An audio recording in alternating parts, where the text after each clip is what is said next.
आज मैं आप सब लोगों के साथ बादाम के हलवे की बहुत ही शानदार सी लाजवाब किस्म की रेसिपी शेयर करूंगी जो आप लोगों ने आज से पहले बिल्कुल नहीं खाया होगा। बहुत मज़ेदार सा यूनिक सा बादाम का हलवा बनके तैयार होगा। रेसिपी को एंड तक देखिएगा ताकि आपको सारे पॉइंट समझ में आ जाए। यहाँ पे सबसे पहले मैंने कढ़ाई को प्री हीट कर लिया था मीडियम फ्लेम पे और उसके बाद मैंने 250 ग्राम बादाम इसमें डाले हैं। बादाम आप देख सकते हैं ना, तो इनको भिगोया है मैंने, ड्राई बादाम है, इनको हमने ड्राई रोस्ट करना है और सिर्फ 30 सेकंड के लिए रोस्ट करेंगे और इसके बाद हम रोस्ट करने के बाद हम इनको साइड पे रख देंगे। 30 सेकंड से ज़्यादा आपने इनको रोस्ट नहीं करना, इनका कलर आपने ख़राब नहीं करना। तो यहाँ पे आप देख सकते हैं कलर बिल्कुल ख़राब नहीं हुआ, इसको हम साइड पे रख देंगे। कढ़ाई को दोबारा से चूल्हे पे चढ़ा देंगे, फ्लेम मीडियम ही है और यहाँ पे 2 kg इसमें फुल फैट मिल्क चला जाएगा और इसको अब हम हाई फ्लेम पे इसको बॉयल आने का वेट करेंगे। बॉयल आने तक इसको यहाँ पे 2 kg दूध डालने के बाद बॉयल आने का हम वेट करते हैं और इतनी देर में हम जो बादाम हमने रोस्ट किए थे उनको हवन दस्ते में डाल के हमने इसको दरदरा सा कूट लेना है। यहाँ पे इस बात का ख्याल रखना है कि आपने पाउडर नहीं बनाना, इसको दरदरा सा कूटना है कि कुछ बादाम थोड़े मोटे हों और कुछ का पाउडर बन जाए। तो यहाँ पे जी बॉयल आ चुका। अब क्या करेंगे, एक लेमन का जूस मैंने लिया है और उतना ही मैंने पानी उसमें ऐड किया। इसको मिक्स करने के बाद अब हम दूध में थोड़ा थोड़ा करके डालेंगे। यहाँ पे हमारा मकसद दूध को फाड़ना है, दूध की गुठलियाँ बनानी है, लेकिन इस बात का ख्याल रखना है कि दूध की ज़्यादा गुठलियाँ नहीं बनानी। अगर आप ज़्यादा गुठली इसकी बना देंगे तो फिर जो आपका हलवा है वो सख्त हो जाएगा।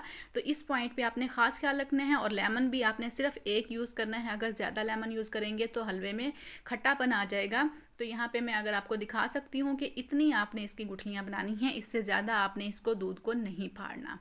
तो मीडियम फ्लेम पे करना है ये सारा काम आपने, यहाँ पे आप देख सकते हैं। और इसके बाद जी हमने 2 टेबलस्पून चक्की का आटा ले लिया और उतना ही आपने पानी ले लिया। 4 टेबलस्पून आपने पानी ले लिया, 2 टेबलस्पून आपने चक्की का आटा ले लिया। उनको हम अच्छे तरीके से मिक्स कर लेंगे। अच्छे तरीके से मिक्स करने के बाद रनी सा हम इसका लिक्विड बना लेंगे। पानी की अगर ज़रूरत मज़ीद पड़ेगी तो आप पानी मज़ीद डाल सकते हैं। यहाँ पे हमारा मकसद दूध को गाढ़ा करना है। ये मिक्सर डालने के बाद दूध गाढ़ा हो जाएगा और अगर आप दूध ज़्यादा ले रहे हैं दूध की क्वांटिटी, तो आप वैसे ही उसको पहले पका के तो आप उसको गाढ़ा कर सकते हैं। यहाँ पे आप देख सकते हैं कि थोड़ा थोड़ा करके मैं डालती जाऊँगी लिक्विड को और साथ साथ मिक्स करती जाऊँगी। मिक्स करना ज़रूरी है, अगर मिक्स नहीं करेंगे तो लम्प्स बन जाएंगे। यहाँ पे मैं साथ साथ मिक्स कर रही हूँ। फ्लेम मीडियम है, हाई फ्लेम पे ये वाला काम आपने नहीं करना। तो यहाँ पे आप देख सकते हैं कि जो दूध गाढ़ा होना स्टार्ट हो गया। अब हम इसको 10 से 15 मिनट पका लेंगे ताकि इसकी कंसिस्टेंसी जो हमें चाहिए वो हो जाए, अच्छा सा गाढ़ा हो जाए। ये यहाँ पे आप देख सकते हैं कि पकते पकते इसको काफ़ी टाइम हो चुका है। 10 से 15 मिनट हम इसको पकाएंगे, ज़्यादा देर इसको नहीं पकाना। तो ये आप देख सकते हैं जी मीडियम फ्लेम पे मैं इसको पका रही हूँ और आप इसकी कंसिस्टेंसी भी देख सकते हैं कि ये गाढ़ा होना स्टार्ट हो गया है। इस पॉइंट पे 10 से 15 मिनट के बाद जो हमने बादाम क्रश करके रखे थे वो हम इसमें डाल देंगे। तो आप देख सकते हैं कि मैंने इनको दरदरा सा कूटा है, बिल्कुल फाइन पाउडर नहीं बनाया। और अब हम इसको अच्छे तरीके से मिक्स करेंगे। फ्लेम को हम मीडियम ही रखेंगे। अच्छे तरीके से मिक्स करेंगे कि सारे बादाम इसमें अच्छे से मिक्स हो जाएं और फिर इसको हम पकने के लिए छोड़ देंगे कि जब तक ये फुल गाढ़ा ना हो जाए। तो यहाँ पे आप इसको देख सकते हैं कि इस तरीके से आपने इसकी गुठलियाँ भी बनने नहीं देनी और इसको अच्छे तरीके से मिक्स करना है। ये देख सकते हैं आप लोग। तो यहाँ पे जी ये सारे मैं बादाम को अच्छे तरीके से इसमें मिक्स कर दूँगी और फ्लेम को मीडियम रखूँगी। साथ साथ इसको हिलाती जाऊँगी और साथ साथ आपने इसको पकाते जाना है, बिल्कुल भी साइड पे नहीं जाना, वरना आपका सारे का सारा हलवा ख़राब हो जाएगा अगर आप इसको थोड़ी सी भी देर के लिए छोड़ देंगे। इसलिए इसके सर पे खड़े होकर आपने इसको पकाना है। यहाँ पे इसको देख सकते हैं कि मैं साथ साथ इसको बहुत ही अच्छे तरीके से मिक्स करती जा रही हूँ और साथ साथ ये पकता जा रहा है। तो आपने इसको कम से कम 20 से 30 मिनट पकाना है। 30 मिनट के बाद इसमें 1 कप मैं शक्कर का डालूँगी, देसी शक्कर। अगर आप शुगर डालना चाहते हैं, वाइट शुगर डालना चाहते हैं तो वो भी डाल सकते हैं, ये ऑप्शनल है। तो यहाँ पे आप वाइट शुगर डालना चाहते हैं तो वो आपने अपने टेस्ट के अकॉर्डिंग डालनी है। मैंने 250 ग्राम बादाम के हलवे में 2 kg जिसमें कि दूध था उसमें 1 कप शक्कर चली गई है। आप टेस्ट करके अगर ज़्यादा पसंद करते हैं तो ज़्यादा डाल सकते हैं। यहाँ पे 1 टीस्पून जी छोटी इलायची का पाउडर चला जाएगा, ये डालना बहुत ज़रूरी है, इससे ही हलवे का टेस्ट आएगा। तो यहाँ पे इसको भी हम मिक्स कर देंगे अच्छे तरीके से और फ्लेम को यहाँ पे हाई रखा है, फ्लेम हाई मीडियम रखा है। फ्लेम आपने हाई हाई सिर्फ हलवे की भुनाई के वक्त करनी है, वो भी मैं आपको बताऊंगी कि किस वक्त आपने हाई फ्लेम रखना है। तो यहाँ पे जी इसको हम अच्छे तरीके से मिक्स करते जाएंगे, पकाते जाएंगे। कम से कम 10 मिनट आपने मज़ीद इसको पकाना है। और आप इसको देख सकते हैं कि ये जी काफ़ी कम रह चुका है, अच्छे तरीके से पक चुका। और अब हम इसमें घी डालेंगे और फिर इसकी भुनाई करेंगे। भुनाई के वक्त में आपने फ्लेम को हाई कर देना है।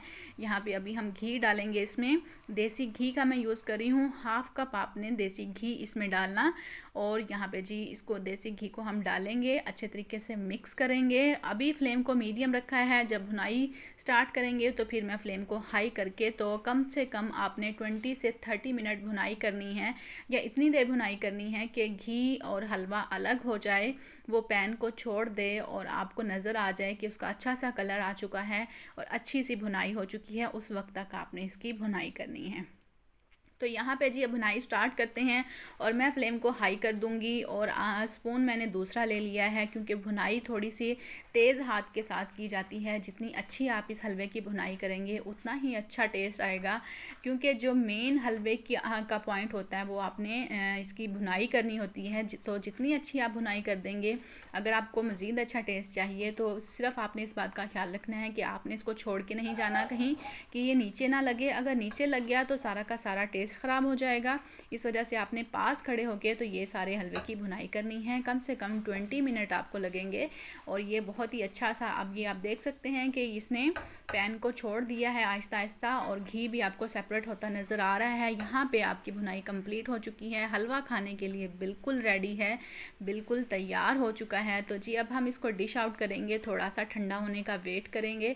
थोड़ा सा ठंडा होने के बाद फिर हम इसको डिश आउट करके मैं आप लोगों को दिखाती हूँ कि कितना मज़ेदार सा, खूबसूरत सा, शानदार सा हलवा बन के तैयार हुआ है। और बहुत ही लाजवाब किस्म का इसका टेस्ट है। बहुत ही कम वक्त में आपका बहुत ही शानदार सा हलवा बन के तैयार हो जाएगा। तो यहाँ पे जी ठंडा होने के बाद, थोड़ा सा ठंडा होने का मैंने वेट किया था 10 से 15 मिनट, और फिर इसको डिश आउट किया। ठंडा होने के बाद ये थोड़ा सा मज़ीद थिक हो जाएगा, इसलिए आपने इसकी कंसिस्टेंसी का भुनाई के वक्त भी ख्याल रखना है कि ज़्यादा इसको आपने गाढ़ा नहीं कर देना, वरना बाद में ये तो ज़्यादा सख्त हो जाएगा। इस वजह से ये वाला पॉइंट मैंने आपको पहले ही बता दिया। तो यहाँ पर आप देख सकते हैं कि बिल्कुल सॉफ्ट है, सख्त नहीं हुआ ये, और बहुत ही मज़ेदार सा, बहुत ही शानदार सा ये जो बादाम का हलवा बनके तैयार हुआ। और जो घी था वो भी हम एंड पे डाल देंगे, तो इसको थोड़ा सा हम गार्निश कर देंगे। तो अब ये खाने के लिए बिल्कुल तैयार है। और दूसरा पॉइंट भी आपको बताती चलूँ कि अगर आप इसके पीस बना के ज़्यादा अरसे के लिए रखना चाहते हैं, कम से कम आप 1 मंथ तक इसको खा सकते हैं, क्योंकि इसमें लेमन डला है। 1 मंथ से ज़्यादा आप इसको नहीं रख सकेंगे। तो इस वजह से आप इसके छोटे छोटे पीस करके भी रख सकते हैं, उनको सेव करके रख सकते हैं। ये ठंडा होने के बाद मज़ीद थोड़ा सा थिक हो जाएगा, तो बिल्कुल आसानी के साथ ही आपके पीस बन जाएंगे। तो जी अपना बहुत सारा ख्याल रखिएगा, दुआओं में याद रखिएगा। यहाँ पे अपनी रेसिपी को एंड करती हूँ।